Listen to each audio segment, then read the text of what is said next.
Babe in the Woods. Frequently, we read of youngsters wandering away from picnic parties and becoming lost in the woods.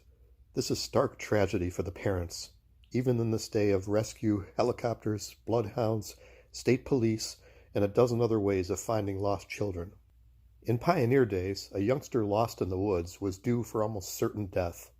Prowling Indians and wild animals were common, and there were no organized rescue facilities. It was almost a miracle when a lost child was found alive. Almost a miracle? In June 1783, a couple living in Warren, New Hampshire, set out to walk the mile or so to a neighbor's house near the summit of a low mountain to the north. Their 4-year-old daughter, Sarah, begged to be taken along, but they decided to leave her home with the older children. As they started off into the woods, along the trail following Berry Brook, neither realized that Sarah had slipped away after them. The little girl soon lost the trail and wandered away into the woods. After a while, tired and scratched by briars, she curled up by a big rock and fell asleep. Just as night was falling, the parents returned home. To their horror, they discovered that Sarah was gone.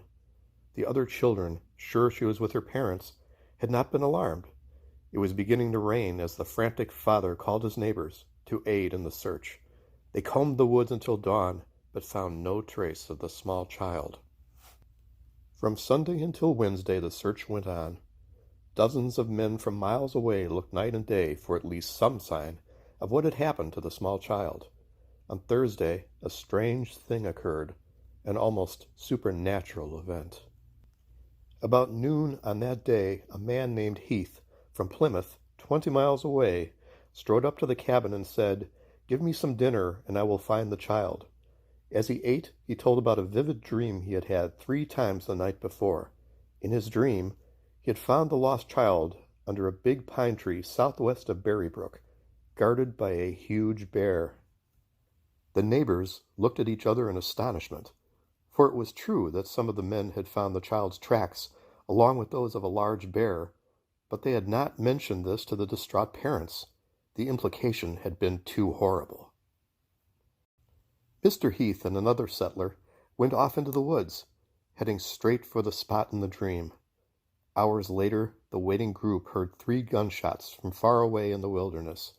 This was the signal if the child was found. The 2 men had indeed found Sarah asleep under a pine tree, but the dream prediction was incomplete, for there had been no sign of a bear guarding her. Later, when Sarah was warm and rested, she was asked about her adventure. Then she told how she had awakened from her nap the day she lost her way to find a big black dog sniffing at her scratched legs. She told of how she had put her arms about its neck, and how each night the big black dog had come back and had lain down beside her to keep her warm.